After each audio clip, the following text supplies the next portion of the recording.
आज का अंश भजन संहिता 11 अध्याय वचन 1 से 7 है। हम एक साथ पढ़ेंगे। मेरा भरोसा परमेश्वर पर है। तुम कैसे मेरे प्राण से कह सकते हो, पक्षी के समान अपने पहाड़ पर उड़ जा। क्योंकि देखो, दुष्ट अपने धनुष चढ़ाते हैं और अपने तीर धनुष की डोरी पर रखते हैं कि सीधे मनवालों पर अंधियारे में तीर चलाए। यदि नींवें ढा दी जाई तो धर्मी क्या कर सकता है? परमेश्वर अपने पवित्र भवन में है। परमेश्वर का सिंहासन स्वर्ग में है। उसकी आंखें मनुष्य की संतान को नित्य देखती रहती हैं और उसकी पलकें उनको जांचती हैं। यहोवा धर्मी को परखता है, परंतु वह उनसे जो दुष्ट हैं और उपद्रव से प्रीति रखते हैं अपनी आत्मा में घृणा करता है। वह दुष्टों पर फंदे बरसाएगा। आग और गंधक और प्रचंड लूह उनके कटोरों में बांट दी जाएंगी। क्योंकि यहोवा धर्मी है, वह धर्म ही के कामों से प्रसन्न रहता है। धर्मीजन उसका दर्शन पाएंगे। आमीन। एक गौरैया उड़ते उड़ते थक कर एक पेड़ की डाली पर आराम करने बैठ गई। वह थोड़ा आराम करना ही चाहती थी कि उसने देखा, सामने एक शिकारी उसकी ओर निशाना साधे हुए है और धनुष की डोरी को कसकर खींचे हुए है। यह देखकर गौरैया इतनी घबरा गई कि उसे समझ नहीं आया कि क्या करे। दोस्तों, एक पल के लिए आप खुद को उस गौरैया की जगह पर रखकर देखें। आपको कैसा महसूस होगा और आप क्या करेंगे? आपके मन में क्या विचार आएंगे? हमारा जीवन भी कुछ ऐसा ही है। हम सब बहुत मेहनत और लगन से अपना जीवन जी रहे हैं। हम दौड़ते हैं और दौड़ते रहते हैं। हर किसी के अपने अपने कारण हैं। जब हम थोड़ा रुक कर आराम करना चाहते हैं तो नई मुश्किलें सामने आ जाती हैं। जब लगता है कि अब थोड़ी राहत मिलेगी तो फिर से नई चुनौतियां खड़ी हो जाती हैं। अभी पुरानी समस्याएं हल भी नहीं हुई होती कि और भी कठिन परिस्थितियां आ जाती हैं। जब यह सब बार बार होता है तो लगता है कि जीवन में खुशियों के साथ साथ मुश्किल, डरावनी और थका देने वाली बातें भी बहुत हैं। आज भजन संहिता के लेखक दाऊद भी एक बहुत ही कठिन परिस्थिति में हैं।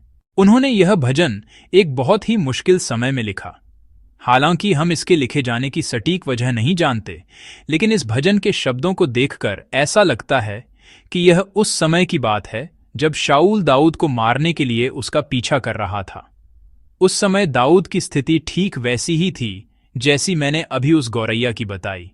दुष्ट लोग उसके सामने धनुष ताने हुए थे और तीर चलाने ही वाले थे।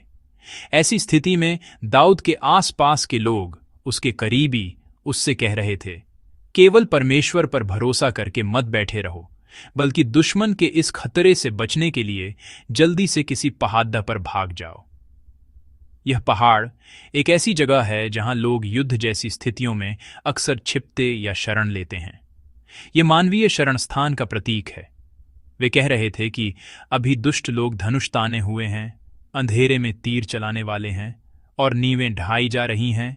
इसीलिए इस संकट की घड़ी में अब तुम्हें शरण स्थान यानी पहाड़ की ओर भाग जाना चाहिए, अर्थात बचने का कोई मानवीय उपाय ढूंढना चाहिए।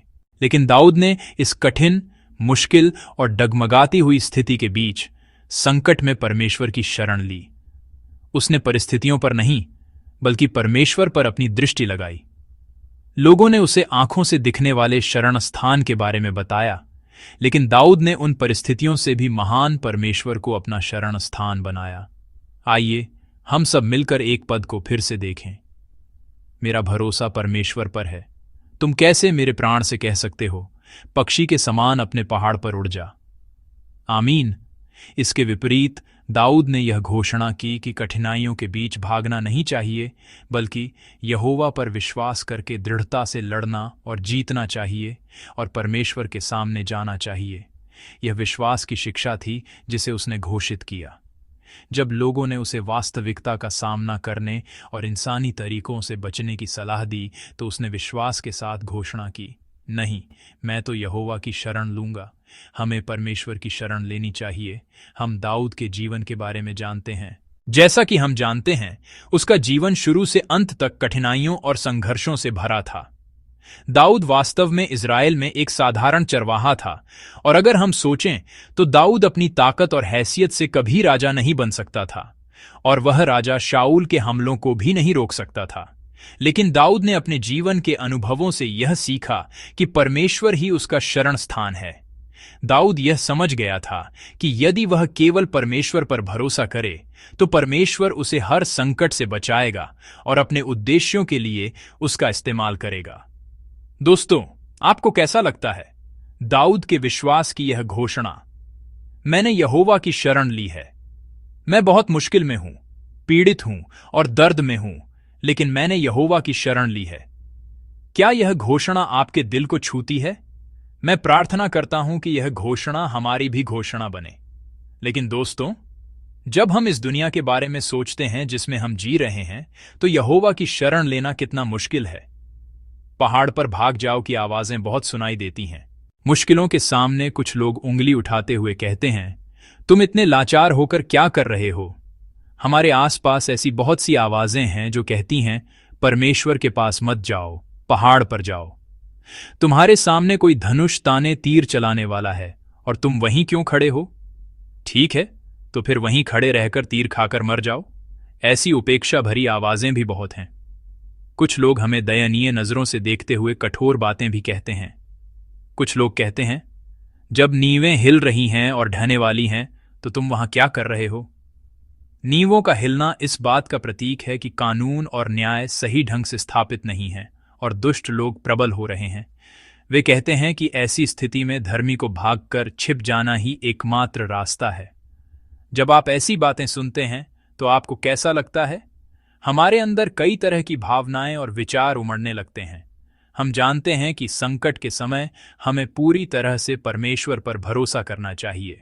हम इस सच्चाई को अच्छी तरह से जानते हैं कि हमें यहोवा की शरण लेनी चाहिए। लेकिन सवाल यह है कि क्या हम वास्तव में ऐसा कर सकते हैं? हम मुंह से तो कहते हैं कि हम परमेश्वर पर भरोसा करते हैं, लेकिन वास्तव में कठिनाइयों और संकटों के बीच हम परमेश्वर पर भरोसा करने के बजाय अपनी सुरक्षा के उपाय खुद करने लगते हैं और मैं खुद ही कुछ करके देखूंगा, मैं खुद ही बचने की कोशिश करूंगा जैसी योजनाएं बनाने में लग जाते हैं। वास्तव में यह हमारे अविश्वास को दिखाता है जिसमें हम परमेश्वर को पीछे छोड़ देते हैं।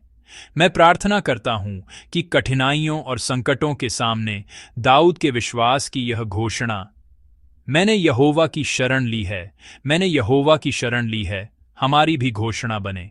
हम भी यह घोषणा कर सकते हैं। नहीं, हमें यह करनी ही चाहिए और हमें परमेश्वर की शरण लेनी चाहिए। हमें परमेश्वर की शरण क्यों लेनी चाहिए?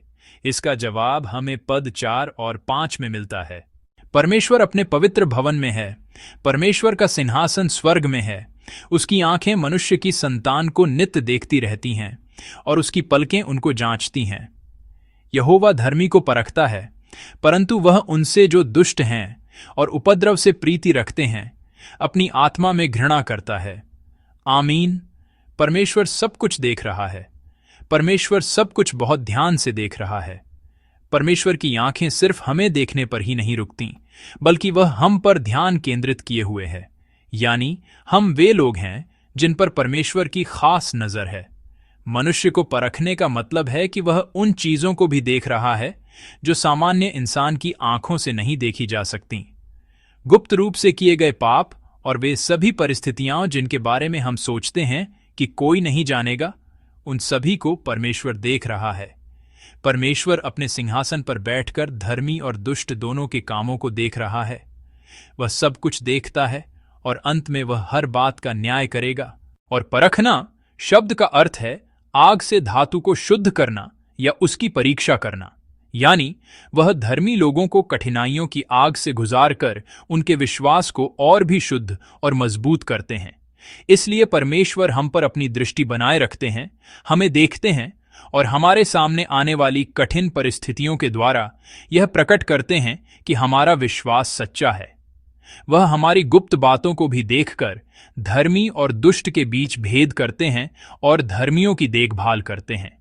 वचन कहता है कि वह दुष्टों से घृणा करते हैं।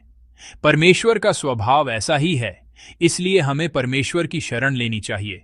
वह हमें कठिन परिस्थितियों से गुजरने देते हैं ताकि हम उन हालात में उस पर भरोसा करना सीखें। वह हमें शुद्ध करते हैं और हमारा मार्गदर्शन करते हैं। हम इस बात को याद रखें कि परमेश्वर हर समय सब कुछ देख रहा है। जब हम इस तरह परमेश्वर की शरण लेते हैं, दाऊद की तरह यहोवा की शरण लेते हैं, तो परिणाम क्या होगा? आइए हम पद 6 और 7 को एक साथ देखें। वह दुष्टों पर फंदे बरसाएगा, आग और गंधक और प्रचंड लूह उनके कटोरों में बांट दी जाएंगी। क्योंकि यहोवा धर्मी है, वह धर्म ही के कामों से प्रसन्न रहता है। धर्मी जन उसका दर्शन पाएंगे। आमीन। परमेश्वर स्वयं उन दुष्टों का न्याय करेंगे। इसका मतलब है कि वह सब कुछ सुलझा देंगे। और वचन कहता है कि धर्मी व्यक्ति परमेश्वर का मुख देख सकेगा।